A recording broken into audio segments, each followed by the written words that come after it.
Assalamualaikum warahmatullahi wabarakatuh. Waalaikumsalam warahmatullahi wabarakatuh.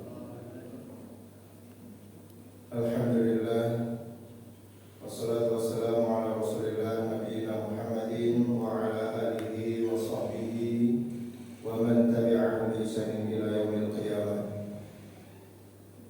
Amma ba'd, asyhadu an la ilaha illallah, asyhadu anna Muhammadan abduhu wa rasuluh. Allahumma salli wa sallim wa barik ala nabiyyina Muhammadin wa ala alihi wa sahbihi wa man tabi'ahum bi ihsanin ila yaumiddin. Qala Allah ta'ala fil Qur'anil Karim, a'udzu billahi minasy syaithanir rajim. Ya ayyuhalladzina amanu taqullaha haqqa tuqatih wa la tamutunna illa wa antum muslimun. Wa qala Rasulul Karim, khairukum man ta'allama al-Qur'ana wa 'allama. Allahumma inna nas'aluka 'ilman nafi'an wa na'udzu bika min 'ilmin la yanfa'. Bapak Ibu jamaah rahmat Allah Subhanahu wa taala, alhamdulillah kita kembali memanjatkan rasa syukur kehadirat Allah Subhanahu wa taala atas segala limpahan nikmat dan karunia yang diberikan kepada kita semuanya. Mudah-mudahan semakin banyak nikmat, semakin meningkat pula amaliyah ibadah kita kepada Allah Subhanahu wa taala. Salawat dan salam kita haturkan kepada uswah kita, suri tauladan terbaik kita, Nabi Muhammad sallallahu alaihi wasallam, keluarga dan seluruh sahabat-sahabatnya. Hadirin yang dirahmati Allah Subhanahu wa taala, kita melanjutkan kajian kita yakni di dalam surah Al-Baqarah. Kita di ayat yang ke-40 kita melanjutkan pembahasan sebelum Ramadan. Seperti biasanya kita membaca terlebih dahulu ayatnya, baru kemudian kita bacakan tafsir dan terjemahannya. A'udzu billahi minasy syaithanir rajim.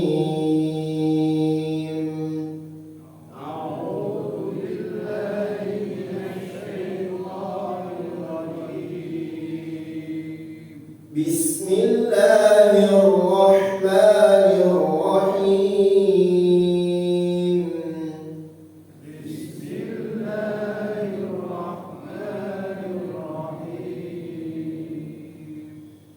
Ya bani Israil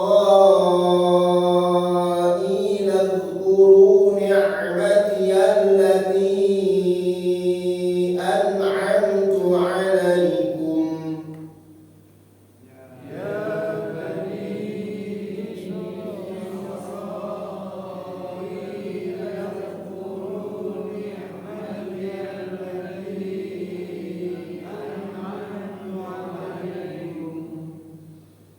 وأوفوا بعهدي أوف بعهدكم وإياي فارهبون. وأوفوا بعهدي أوف بعهدكم وإياي فارهبون. وآمنوا بما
Wa aminu dan berimanlah bima anzaltu terhadap apa yang telah aku turunkan, musaddiqan lima ma'akum yang membenarkan apa yang ada di antara kalian, wala takunu dan janganlah kalian menjadi awwala kafirin bih, orang yang pertama kafir terhadap apa yang aku turunkan, yaitu Al-Qur'an.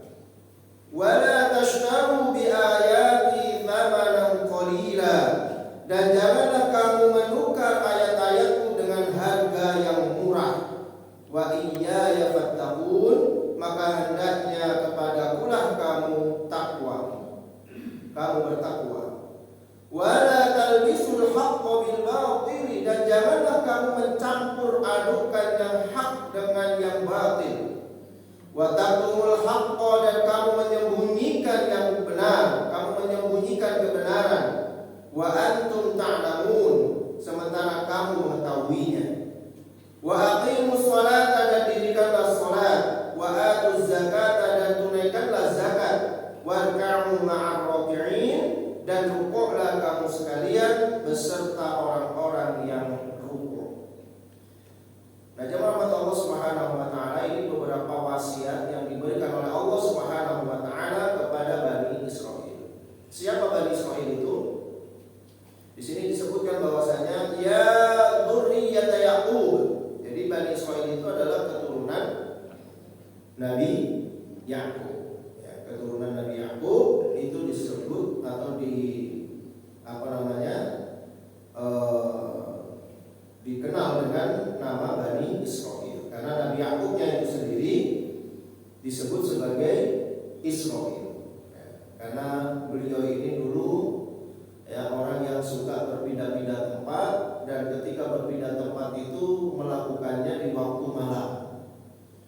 Ya, karena kalau waktu siang maka panas cuacanya, sehingga Nabi Yakub dengan umatnya ini kalau berpindah dari satu tempat ke tempat yang lainnya, beliau melakukannya di malam hari. Maka beliau ini dikenal dengan Israil, yaitu orang yang gemar melakukan perjalanan di waktu malam. Sehingga keturunannya maka disebut sebagai Bani Israil. Tetapi hadirin yang dirahmati Allah Subhanahu wa taala, Bani Israil yang disebutkan oleh Allah Subhanahu wa taala di dalam ayat ini itu berbeda dengan bangsa Israel yang ada sekarang ini. Ya. Jadi tidak sama antara Bani Israil yang disebutkan oleh Allah Subhanahu wa taala di dalam Al-Qur'an dengan bangsa Israel yang sekarang ada di Palestina itu, tidak sama. Karena bangsa Israel yang ada di Palestina itu tidak semuanya keturunan Nabi Yakub. Ya. Jadi kalau di sini disebutkan ya Bani Israel, jangan kemudian membawa anak-anak kita bahwa Bani Israel itu adalah negeri Israel. Sangat jauh sekali itu. Ya, sudah berbeda ini penyebutannya. Walaupun mereka menggunakan nama yang sama dengan yang disebutkan oleh Allah di dalam Al-Qur'an, yaitu Israel. Ya. Nah, makanya di antara para ulama itu ada yang berpendapat bahwasanya kalau kita mengutuk bangsa Israel itu, sebaiknya jangan mengutuk Israelnya, tetapi mengutuk Zionisnya. Karena Israel itu sebenarnya sebutan bagi Nabi Yakub, ya. Sehingga kalau kita mengutuk Israel, seolah-olah kita juga mengutuk Nabi Yakub. Ini sebagian ulama berpendapat seperti itu, jemaah. Ini supaya mensucikan nama Nabi Yakub. Tetapi sebagian ulama yang lainnya boleh saja kita mengutuk Israel, karena Israel yang sekarang itu bukanlah keturunan Nabi Yakub. Ya. Jadi ini ada dua versi ulama. Di antaranya yang pertama mengatakan tidak boleh mengutuk langsung dengan nama Israel, karena nama Israel itu adalah nama bagi Nabi Yakub, sehingga kalau kita mengutuk Israel sama dengan mengutuk Nabi Yakub, ya kan? Tetapi kalau ulama yang satunya lagi boleh saja, karena Israel yang sekarang ini, negeri Israel itu tidaklah sama dengan Bani Israel. Ya seperti ini loh Pak.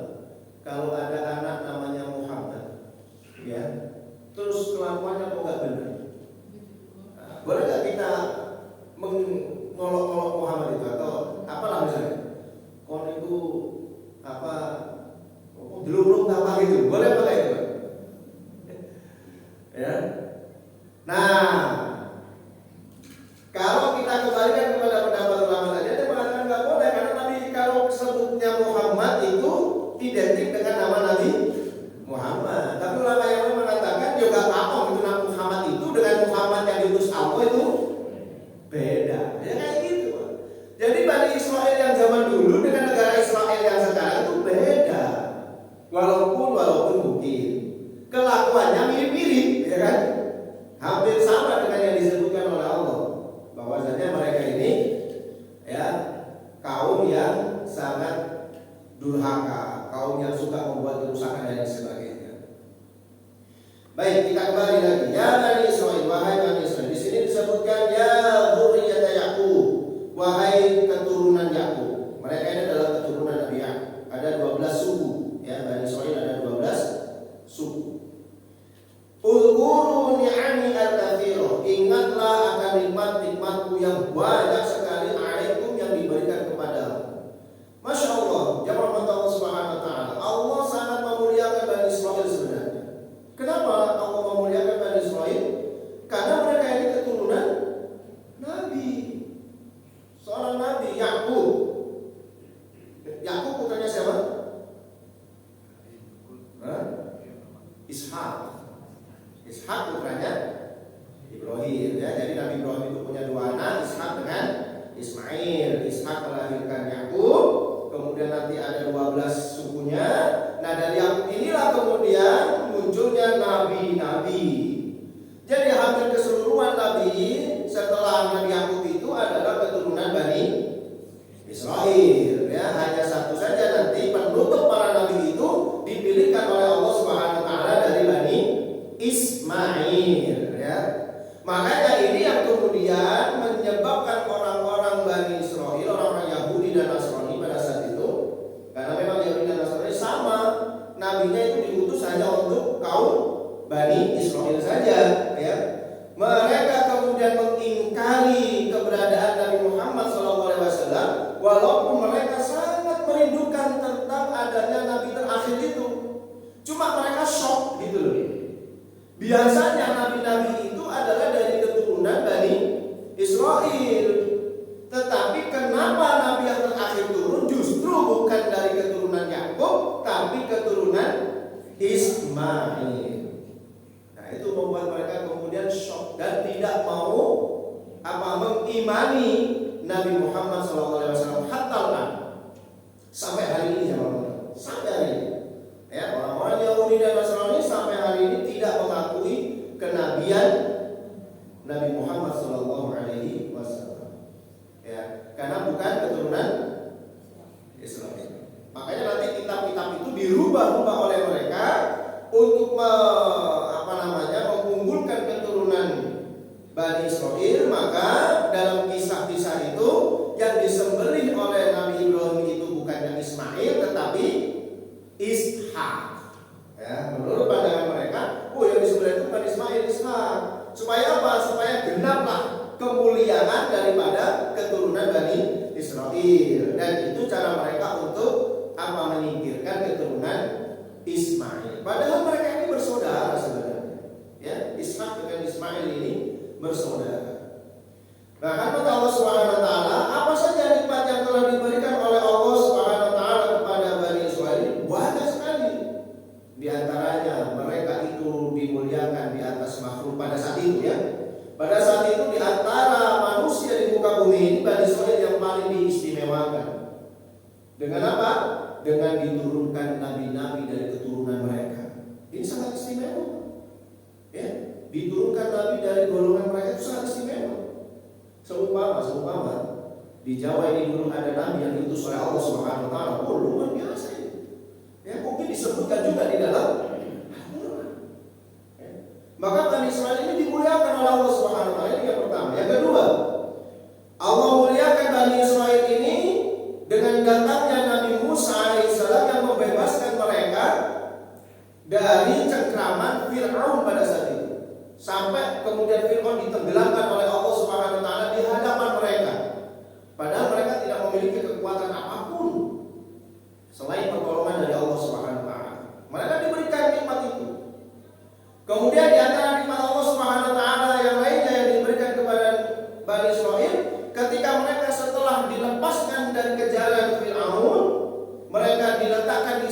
suatu tempat yang mereka tidak perlu masak, tidak perlu belanja. Oleh Allah Subhanahu wa taala langsung diberikan makanan berupa manna dan salwa. Ini kan luar biasa, ya. Makanannya langsung turun dari langit dikasihkan oleh Allah Subhanahu wa taala. Dan berbagai macam kenikmatan-kenikmatan yang lainnya yang ini diperintahkan untuk mengingatnya. Makanya Allah Subhanahu wa taala mengingat akan nikmat Allah itu penting supaya kita itu pandai menjadi orang yang bersyukur. Kalau kita tidak pernah mengingat nikmat-nikmat Allah yang kecil maupun yang besar, maka kita menjadi orang-orang yang kurang bersyukur. Karena memang manusia itu cuma rahmat Allah diberikan sifat oleh Allah Subhanahu wa taala, diberikan hawa nafsu oleh Allah Subhanahu wa taala, yang hawa nafsu itu sifatnya tidak pernah puas. Ya. Hawa nafsu itu sifatnya tidak pernah puas. Makanya kalau kita kemudian tidak mengingat-ingat nikmat Allah Subhanahu wa taala, terus memperturutkan hawa nafsu kita, maka tidak akan pernah ingat itu nikmat Allah sehingga tidak menjadi orang yang bersyukur. Kurang terus. Apalagi melihat apa yang diberikan Allah kepadanya diukur dengan apa yang diberikan kepada orang lain. Mas, gak pernah ada syukurnya, itu kurang terus. Ya. Apa yang kita miliki dibandingkan dengan orang lain. Kata pepatah apa? Rumput tetangga lebih hijau. Kita melihat orang lain, waduh enaknya keluarga itu ya, kemana-mana sudah punya roda 4, saya masih roda 2 ya. Iya, nanti yang punya roda 4 juga mikir ya, gimana kalau saya punya roda berapa lagi? Itu manusia, padahal hidup itu kan sawang sinawang. Boleh jadi kita melihat orang itu luar biasa nikmatnya menjadi orang itu. Dia yang menjalani sendiri, kadang-kadang dia kita nikmatnya jadi orang yang nggak punya itu ya, kemana-mana aman, nggak bingung ya. Rumah nggak ada pagarnya juga nggak apa-apa, nggak pasang CCTV juga nggak apa-apa ya. Iya aman, tidur walaupun pintunya terbuka ya, di atas dipan, di atas apa saja dia bisa tidur. Dan sementara saya, jadi itu sangat sawang sinawang sebenarnya.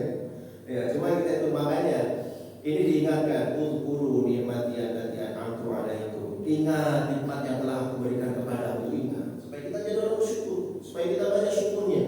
Ya, begitu pula dengan Bani Israil. Diingatkan untuk senantiasa bersyukur. Ya, ini metode Allah Subhanahu wa taala. Ini metode Allah. Sebelum nanti Allah mengingatkan terhadap mereka janji-janji mereka, Allah ingatkan dulu nikmatnya. Ya, Allah ingatkan dulu. Ini metode Allah Subhanahu wa taala di dalam menegur manusia itu seperti itu. Ingat, kamu itu sudah saya berikan ini. Ayo penuhi janjimu. Boleh kita sampaikan itu juga kepada anak kita juga seperti itu. Ya, kamu sudah dapat ini, ya. Terus mana buktinya? Ya, belajarmu harus apa?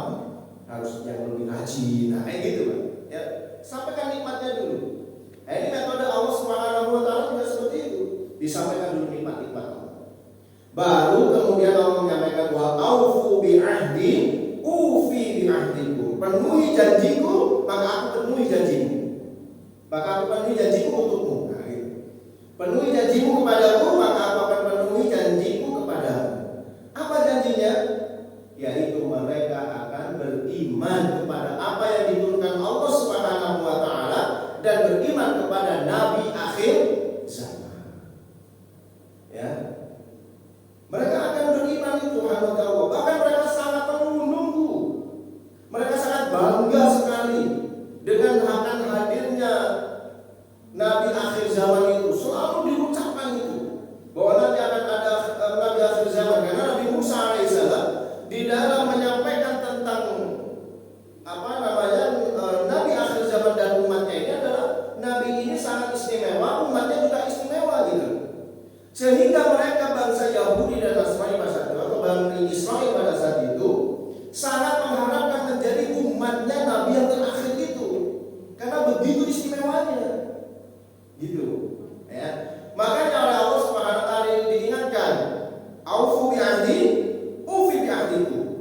penuhi janjiku, ya, penuhi janjiku, maka aku akan penuhi janjiku kepadamu. Nah, gitu.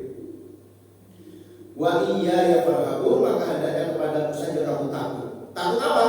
Takut akan siksaan Allah Subhanahu wa taala. Di sini disebutkan wasykuruli, dan bersyukurlah kepadaku, wa atimu wasiyati lakum, dan penuhilah wasiatku kepadamu. Apa wasiatnya? Bi antum minu bi kutubi wa rusuli jami'an, bahwa kamu akan beriman kepada seluruh kitab-kitabku dan seluruh rasul-rasulku. Harus iman, ya. Wa ta'malu bi syara'i'i, dan engkau mengamalkan syariat-syariatku. Ini janjinya. Ini janji yang terdapat di dalam kitab Taurat, bahwa mereka ada 10 perjanjian, di antaranya adalah mereka harus percaya kepada semua kitab yang diturunkan Allah, termasuk kepada Rasul akhir zaman. Itu diingatkan itu. Ya. Kemudian hendaknya mereka juga mengamalkan syariat agama Allah Subhanahu wa taala. Jadi kalau kita itu sebenarnya, ini kan pelajaran buat kita juga sebenarnya. Kalau kita itu ingin mendapatkan kebahagiaan dunia akhirat yang rahmat Allah Subhanahu wa taala, maka kuncinya ya ini, percaya terhadap Al-Qur'an. Jangan sampai ada keraguan sedikit pun di dalam hati kita terkait dengan Al-Qur'an. Walaupun sekarang ini banyak sekali orang-orang yang mencoba untuk menggeret kita ini supaya kita menjadi ragu terhadap Al-Qur'an kita sendiri. Ya, dengan berbagai macam statement yang mereka keluarkan, menggiring opini masyarakat supaya kemudian kita ini menjadi orang-orang yang ragu terhadap Al-Qur'an. Apalagi ini sudah mulai marak kan di zaman Allah, ya kan? Sudah mulai marak lagi, masya Allah. Itu nanti nyeret-nyeret Al-Qur'an itu nanti, ya. Bahwa di dalam Al-Qur'an disebutkannya bahwa sebenarnya Allah itu meridhoi perkawinan sesama jenis saja. Apa dalilnya? Surat Ar-Rum ayat 21. Ini nyeret Al-Qur'an ini kan. Ini nanti kan membuat orang kan jadi ragu-ragu. Wa min ayatihi an khalaqa lakum min anfusikum azwajan litaskunu ilaiha wa ja'ala bainakum mawaddatan wa rahmah. Kan itu ya. Itu biasanya kan ditempel di surat-surat undangan kalau ada pernikahan. Tapi nanti maknanya diplesetkan. Wa min ayatihi, dari antara tanda-tanda kekuasaan Allah, an khalaqa lakum, yaitu Allah menjadikan di antara kamu, ya, azwajan, di antaramu azwajan, pasangan dari jenismu sendiri. Nah, ini diterjemahkan bahwa pasangan dari jenismu sendiri berarti sesama jenis. Ini kan gimana Pak pemahaman itu? Padahal yang dimaksud di sini itu dari jenismu sendiri, supaya kamu litaskunu ilaiha, supaya kamu merasa tenang, tentram di dalam menjalani kehidupan rumah tangga itu, dijadikan Allah sejenisnya, maksudnya sama manusianya, Pak. Makanya kalau ada orang kok suka kepada, mohon maaf, bukan hanya suka ya, tapi ini adalah penyakit, ya. Misalnya suka dengan hewan gitu, misalnya sampai menikah dengan hewan, nggak akan bahagia. Apalagi menikah dengan Nyi Roro Kidul misalnya, Kedruwo misalnya, nggak akan bahagia. Itu maksudnya. Jadi bukan pernikahan sesama jenis kelamin, bukan. Yang dimaksud di sini bukan jenis kelamin, karena jenis kelamin bahasa Arabnya beda, bukan anus lagi, gitu loh. Tapi ini kan digembar-gemborkan. Apalagi kalau yang menyampaikan ini orang yang punya, atau orang yang ditokohkan, atau orang yang punya gelar misalnya, ya. Nah itu kan orang-orang, oh ini saja profesor saja bilang gini, sampai yang masih S1 berarti masih hebatnya profesor lah. Kalau ini ukurannya, ya bahaya nanti, ya. Nah itu zaman pertama. Sekarang mulai ini, ya. Nah, seolah-olah mereka apa? Mendustakan firman Allah, memfitnah Allah Subhanahu wa taala, seolah-olah Allah itu apa? Menyetujui perkawinan sama jenis. Ayatnya itu tadi, ya. Na'udzubillah min dzalik. Ini masya Allah. Jadi jamaah Allah Subhanahu wa taala, kunci kita itu bahagia adalah percaya terhadap Al-Qur'an sepenuh hati. Walaupun nanti yaitu tadi banyak sekarang ini mencoba untuk membuat kita itu ragu-ragu terhadap Al-Qur'an. Apalagi sekarang ini, ya, berita yang terbaru itu bahwasanya Al-Qur'an ini kan ditulis di masa di mana Rasulullah sudah tidak ada. Di masanya siapa? Utsman bin bisa jadi mereka itu menyisipkan kata-kata mereka terhadap Al-Quran. Nah, gitu sekarang ini Pak. Ya. Setelah dilakukan penelitian bahwasanya Al-Quran ini sudah tidak otentik lagi dengan apa yang dibaca oleh Rasulullah SAW. Ya.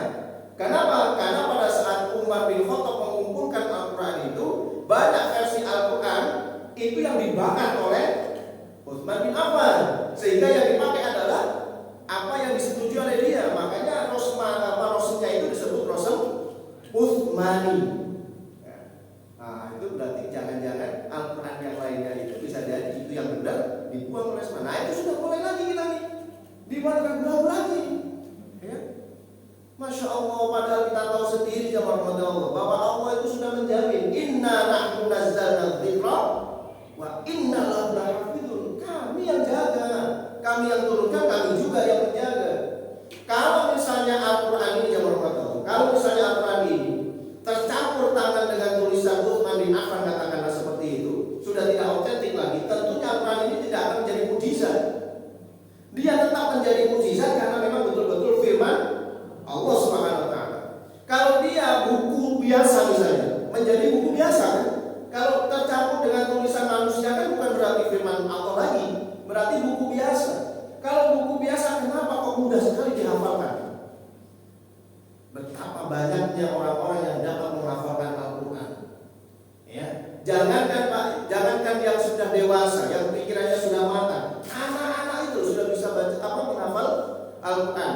Bahkan mohon maaf, jangankan yang otaknya lengkap, yang keterbelakangan mental itu juga ada yang bisa menghafalkan Al-Quran. Itu menunjukkan bahwa ini betul-betul asli, mukjizat ini, gitu loh.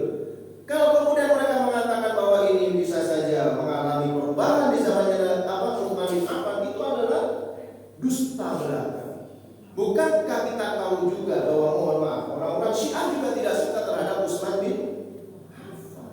Makanya mereka mengatakan Al-Quran yang kita baca hari ini adalah palsu. Al-Quran yang benar, yang asli itu adalah yang dibawa oleh Imam Mahdi mereka, Al-Muntadhar, yang nanti di akhir zaman akan turun dengan membawa Al-Quran yang tebalnya 3 kali lipat dari Al-Quran kita hari ini, yang disebut dengan Al-Quran Fatimiyah. Loh, kan gitu, itu mulai hari ini kita dibuat luar biasa bingung terhadap Al-Quran kita. Hati-hati. Mungkin suatu saat akan muncul penafsir Al-Quran yang dia menafsirkan Al-Quran itu juga melenceng sejauh-jauhnya. Bisa jadi. Ya, maksudnya ini dimelencengkan lagi. Nanti kalau ada yang mau koreksi, oh ini kan ikhtilaf di kalangan ulama. Ya, yang membuat yang menafsirkan kan juga ulama lagi. Nah ini, ya. Ini sudah memang inilah problem kita di akhir zaman ya seperti ini. Ini baru kita jawab mata. Kita bisa berpikir dah, membayangkan dah bagaimana dengan anak-anak kita nantinya. Dahsyatnya fitnah itu akan lebih besar, lebih hebat yang akan dihadapi mereka daripada kita hari ini. Iya kan? Fitnah yang dihadapi oleh orang tua kita zaman dulu tidak sehebat fitnah yang kita hadapi hari ini. Nanti anak-anak kita juga fitnahnya juga akan lebih dahsyat dari apa yang kita hadapi hari ini. Kan ini kita sudah hari ini sekarang. Alhamdulillah ya, negeri kita mayoritas Muslim, tapi LGBT-nya tumbuh subur terus. Ya, masya Allah luar biasa. Di Malang ini sudah ada beberapa grup, ya, bisa disearching. Ya, naudzubillah. Nah, kemudian kita lanjutkan jamaah Allah. Kemudian wa aminu bima anzaltu musaddiqan lima ma'akum, dan berimanlah kalian. Ini baru Allah Subhanahu wa taala mewasiatkan kepada Bani Israil yang kedua. Yang pertama tadi, penuhi janjimu. Nanti aku akan penuhi janjiku kepadamu, akan aku berikan nikmat, aku selamatkan dari azab akhirat nantinya, ya. Tapi penuhi dulu janjimu yang ada di dalam Taurat itu. Kemudian yang kedua, perintah Allah Subhanahu wa taala kepada mereka, wa aminu bima anzaltu musaddiqan lima ma'akum, dan berimanlah terhadap apa yang telah aku turunkan yang membenarkan apa yang ada padamu. Artinya Allah menurunkan Al-Quran, dan Al-Quran itu sebenarnya sama dengan Taurat.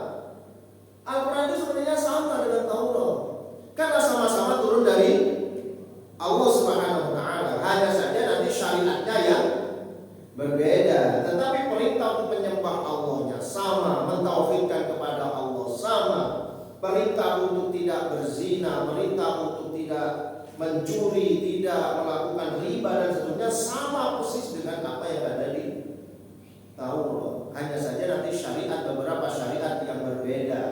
Ya, misalnya syariatnya Nabi Musa, kalau ada orang berdosa besar, maka cara taubatnya adalah dengan tulu anfusakum, bunuh dirimu sendiri. Nah, jadi dulu syariatnya Nabi Musa, kalau ada orang dosa besar, suruh bunuh diri. Tapi di zamannya Nabi Muhammad hanya diperintahkan bertaubat nasuha. Ya, nah itu syariat namanya. Kemudian cara puasanya dan seterusnya. Tetapi sebenarnya sama, makanya di sini disebutkan musaddiqal lima ma'akum, yang membenarkan ya apa yang ada di antara kalian. Nah ini juga jadi senjata ya rahmat Allah. Kalau kita tidak mau pelajari Al-Quran dengan benar, ini jadi senjata. Beberapa waktu yang lalu saya mendengarkan debat, mohon maaf ya, antara Muqtadi dengan Waluf. Seorang Muqtadinya mengatakan bahwasanya kan di Al-Quran itu disebutkan bahwasanya bahwa Al-Quran itu membenarkan terhadap kitab-kitab sebelumnya, kan gitu ya. Musaddiqan lima ma'akum, harusnya Al-Quran itu ya sama dengan kitab kami harusnya. Kok sekarang Al-Quran beda dengan kitab kami, berarti yang salah yang mana? Kitab kami atau Al-Quran? Nah, kalau menurut Tuhan Anda katanya seperti itu, harusnya Al-Quran itu membenarkan kitab-kitab sebelumnya. Kan kitab sebelumnya itu adalah Taurat dan Injil, kan seperti itu ya. Taurat, Injil, Zabur itu adalah kitab sebelum Al-Quran. Harusnya Al-Quran itu sama dengan Taurat, Injil, dan Zabur. Nah kok sekarang berbeda dengan Taurat, Injil, dan Zabur? Berarti yang salah yang mana? Al-Qurannya atau kitab yang ini kan? Nah ini juga menjadi apa? Menjadi senjata untuk menyerang umat Islam.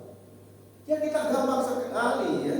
Sebenarnya sama, apa yang diturunkan Allah itu pasti sama. Al-Quran dengan kitab Taurat, Zabur, dan Injil itu sama sebenarnya, sama-sama menyembah kepada Allah. Hanya saja kitab-kitab itu sudah mengalami munharif namanya, sudah mengalami perubahan yang dirubah oleh ya rahib-rahib mereka. Nah itu loh, sehingga maka tidak bisa sama. Kalau seandainya diturunkan kitab yang asli masih yang dipegang oleh Nabi Musa, insya Allah masih sama, Allahnya juga sama, nama Tuhannya juga sama, ya disembah juga sama gitu ya. Nah ini yang perlu kita pahami ya Allah. Jadi kalau ada orang mengatakan dalam Al-Quran bukan mengatakan bahwa Al-Quran itu musaddiqan lima ma'akum, bahwa Al-Quran itu membenarkan kitab-kitab terdahulu, ya kan? Harusnya Al-Quran itu tidak ada bedanya dengan kitab-kitab sebelumnya. Kok sekarang jadi beda Al-Qurannya dengan kitab sebelumnya? Nah ini yang salah yang mana? Nah, jawabnya yang salah kitabmu, bukan kitabku, ya kan? Kalau kitab saya ini dijaga oleh Allah, nggak mungkin terjadi kharif, tidak akan mungkin terjadi perubahan. Ya kitab Anda yang sering terjadi perubahan-perubahan. Bahkan beda daerah saja bahasanya jadi beda. Kalau Al-Quran walaupun pindah dari Malang ke Pasuruan, ke Madura sekalipun, ya bahasanya tetap sama. Jadi nggak mungkin bisa berubah Al-Quran saya gitu. Nah kemudian jemaah Allah Subhanahu Wa Taala, wala takunu awwala kafirin bi, jangan kamu menjadi orang yang pertama yang mengkufuri terhadap Al-Quran itu.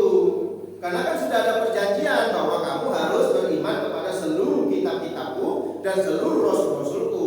Maka ketika Nabi Muhammad diutus ya sebagai nabi akhir zaman, Allah mengatakan kamu jangan jadi orang yang pertama yang mengkufuriku. Ya. Jadi jangan jadi orang yang pertama mengkufuri terhadap Nabi Muhammad SAW dan Al-Quran. Karena itu yang terjadi ke atas mereka. Karena mereka tadi itu tidak terima kepada Allah, intinya gitu.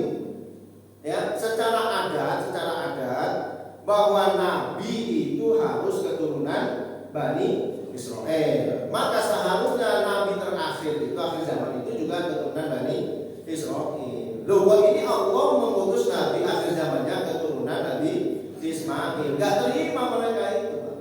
Wujud dari ketidakterimaan mereka itu, mereka selalu mengingkari bahkan memusuhi Nabi Tetapi para ulama ahli tafsir juga mengatakan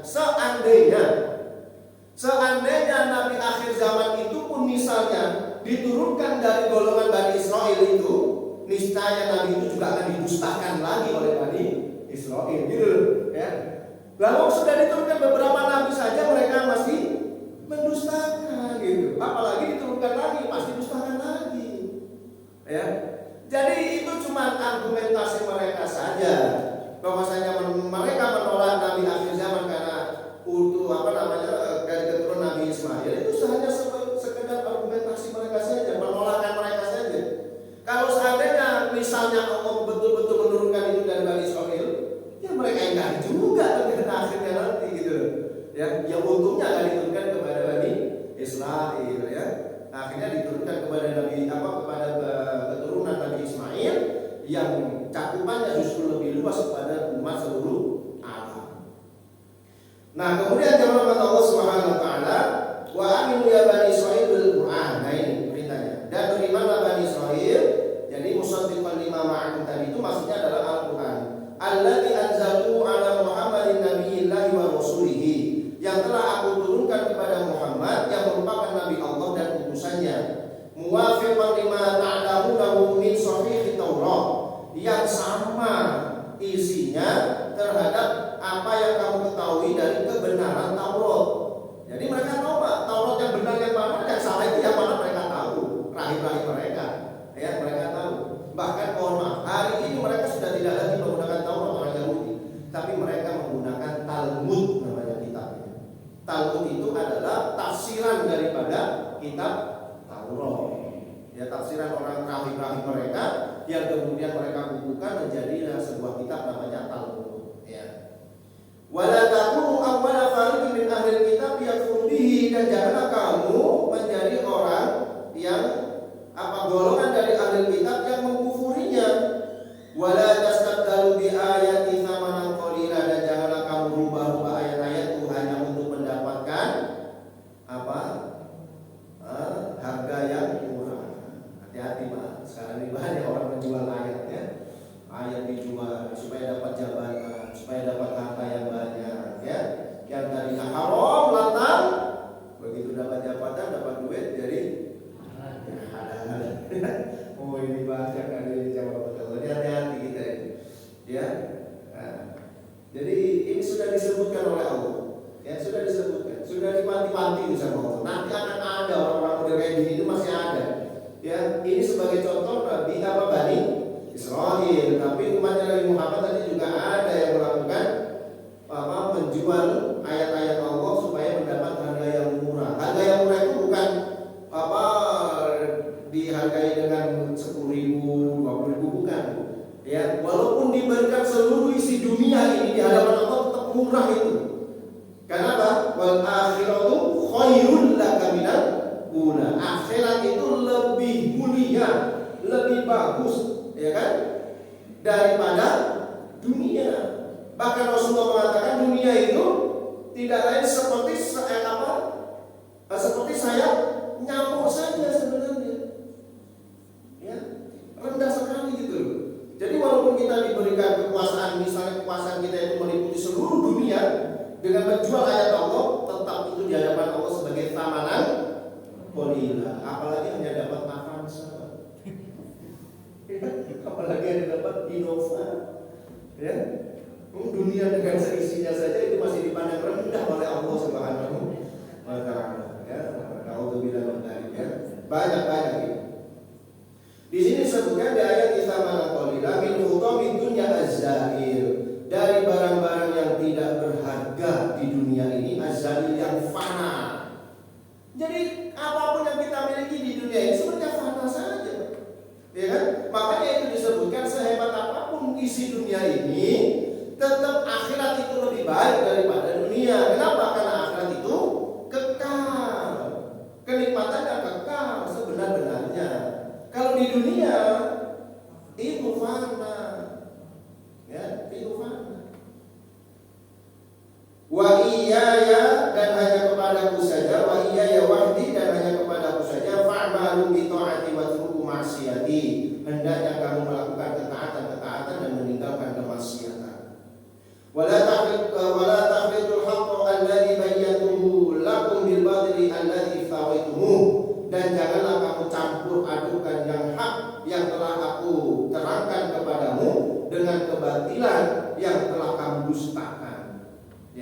Jadi al-haq itu artinya sebenarnya itu adalah tetap.